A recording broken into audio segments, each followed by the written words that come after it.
Om Tat Sat, Sriman Bhagavad Gita, Chapter 2, Communion through Knowledge.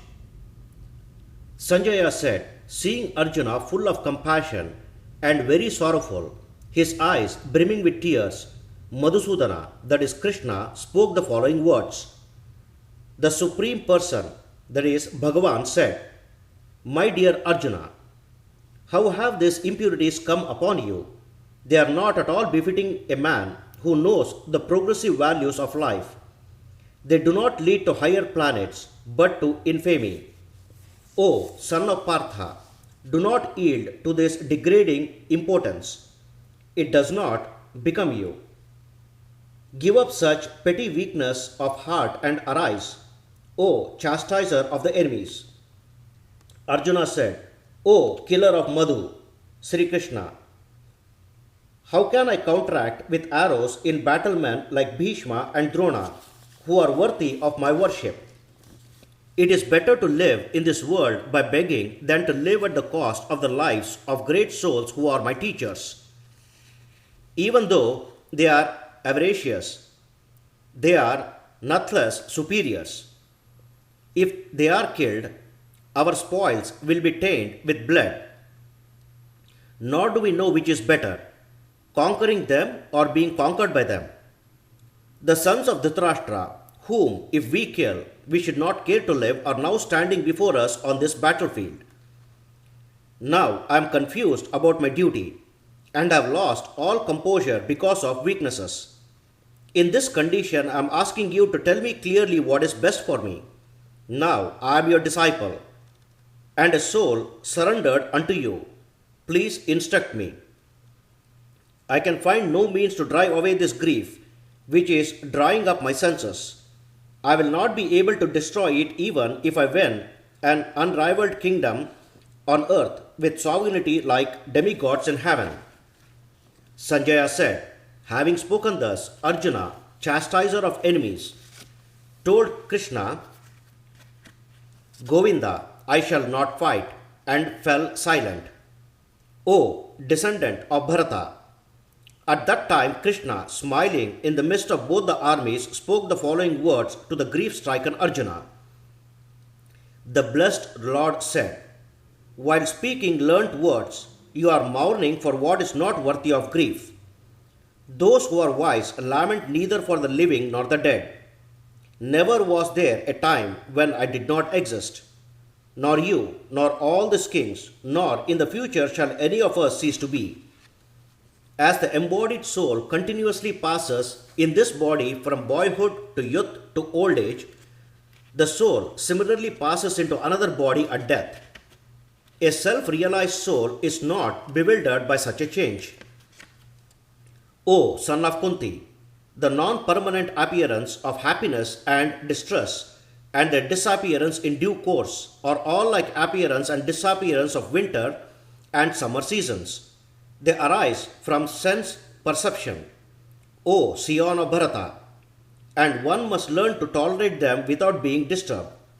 O best among men, Arjuna, the person who is not disturbed by happiness and distress and is steady in both is certainly eligible for liberation.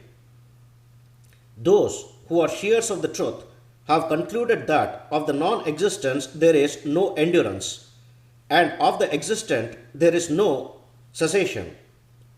These shears have concluded by studying the nature of the both. Know that which pervades the entire body is indestructible.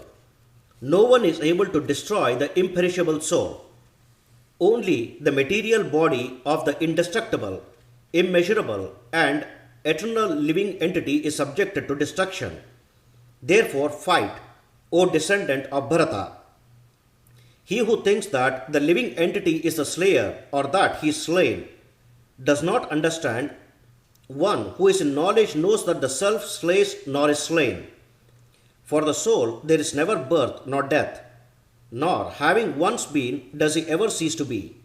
He is unborn, eternal, ever existing, undying, and primeval. He is not slain when the body is slain.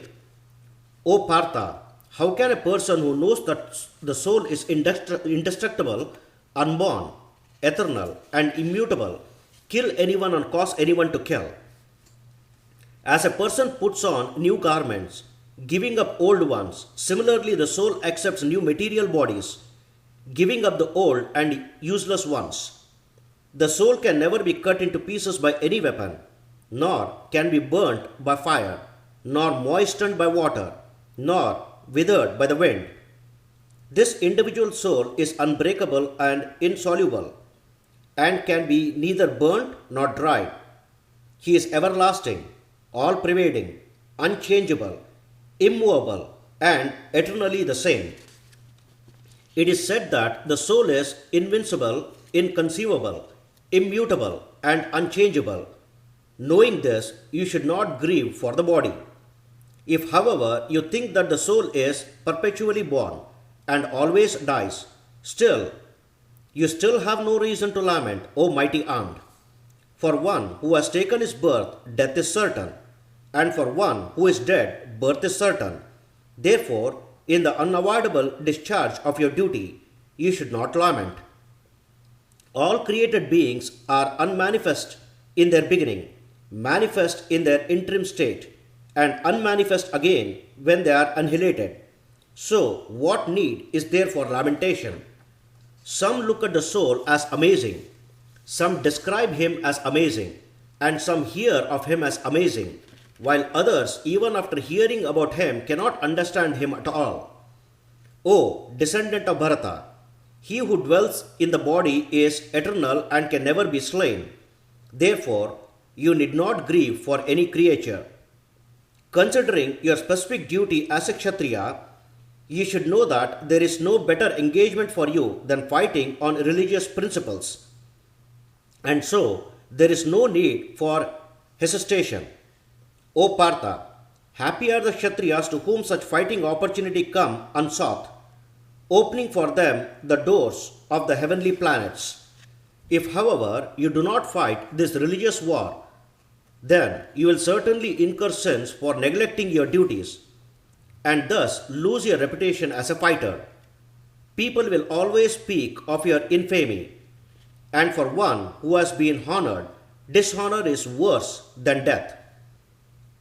The great generals who have highly esteemed your name and fame will think that you have left the battlefield out of fear only, and thus they will consider you a coward. Your enemies will describe you in many unkind words and scorn your ability. What could be more painful for you? O son of Kunti, either you will be killed on the battlefield and attain the heavenly planets, or you will conquer and enjoy the earthly kingdom. Therefore, get up and fight with determination. Do thou fight for the sake of fighting, without considering happiness or distress, loss or gain, victory or defeat, and by doing so you shall never incur sin. Thus far I have declared to you the analytical knowledge of Sankhya philosophy. Now listen to the knowledge of yoga, whereby one works without fructive results. O son of Partha, when you act by such intelligence, you can free yourself from the bondage of works. In this endeavor, there is no loss or diminution, and a little advancement on this path can protect one from the most dangerous type of fear. Those who are on this path are resolute in purpose, and their aim is one. O beloved child of the Kurus, the intelligence of those who are irresolute is many branched. Men of small knowledge are very much attached to the flowery words of the Vedas, which recommends various fructive activities for elevation to heavenly planets, resultant good birth, power, and so forth.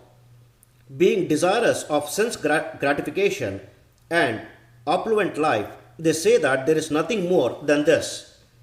In the minds of those who are too attached to sense enjoyments and material opulence, and who are bewildered by such things, the resolute determination of devotional services to the Supreme Lord does not take place. The Vedas mainly deal with the subject of the three modes of material nature. Rise above these modes, O Arjuna. Be transcendental to all of them. be from all dualities and from all anxieties for gain and safety, and be established in the self. All the purpose that are served by the small pond can at once be served by the great reservoirs of water. Similarly, all the purpose of the Vedas can be served to one who knows the purpose behind them. You have a right to perform your prescribed duty, but you are not entitled to the fruits of action. Never consider yourself to the cause of the results of your activities, and never be attached to not doing your duty. Be steadfast in yoga, O Arjuna, perform your duty, and abandon all attachment to success or failure. Such evenness of mind is called yoga. O Dhananjaya, rid yourself of all fructive activities by devotional service and surrender fully to that consciousness. Those who want to enjoy the fruits of their work are misers. A man engaged in devotional service rids himself of both good and bad actions even in this life. Therefore, strive for yoga. O Arjuna, which is the art of all work. The wise engaged in devotional service take refuge in the Lord and free themselves from the cycle of birth and death by renouncing the fruits of action in the material world. In this way, they can attain the state beyond all miseries. When your intelligence has passed out of the dense forest of delusion, you shall become indifferent to all that has been heard and all that is to be heard. When your mind is no longer disturbed by the flowery language of the Vedas, and when it remains fixed in the trance of self-realization, then you have attained the divine consciousness. Arjuna said, "What are the symptoms of one whose consciousness is thus immersed in transcendence? How does he speak? What is his language? How does he sit? And how does he walk?" The blessed Lord said, "O Partha, when a man gives up all varieties of sense desire which arise from mental concoction, and when his mind finds satisfaction in the self alone, then he is said to be in pure transcendental consciousness. One who is not disturbed in spite of the threefold miseries, who is not elated when there is happiness, and who is free from attachment, fear, and anger, is called a sage of steady mind. He who is without attachment, who does not rejoice when he obtains good, nor laments when he obtains evil, is firmly fixed in perfect knowledge. One who is able to withdraw his senses from the sense objects, as the tortoise draws its limbs within the shell, is to be understood as truly situated in knowledge. The embodied soul may be restricted from sense enjoyments, though the taste for sense object remains, but ceasing such engagements by experiencing a higher taste, he is fixed in consciousness. The senses are so strong and impetuous, O Arjuna, that they forcibly carry away the mind, even of a man of discrimination, who is endeavoring to control them. One who restrains his senses and fixes his consciousness upon me is known as a man of steady intelligence. When contemplating the objects of the senses, a person develops attachment for them, and from such attachment lust develops, and from the lust anger arises. From anger delusion arises, and from delusion bewilderment of memory. When memory is bewildered, intelligence is lost, and when intelligence is lost, one falls down again into the material pool. Therefore, O mighty arm, one whose senses are restrained from their objects is certainly of steady intelligence. What is night for all beings is the time of awakening for the self-control, and the time of awakening for all beings is the night for the introspective sage. A person who is not disturbed by the incessant flow of desires that enter like rivers into the ocean which is ever being filled but is always still, can alone achieve peace. and not the man who strives to satisfy such desires. A person who has given up all desires for sense gratification, who lives free from desires, who has given up all sense of proprietorship, and is devoid of false ego, he alone can attain real peace. That is the way of the spiritual and the godly life, after attaining which a man is not bewildered. Being so situated, even at the hour of death, one can enter into the kingdom of God. This completes chapter 2nd of Sriman Bhagavad Gita. Om Sri Krishnarpanamastu.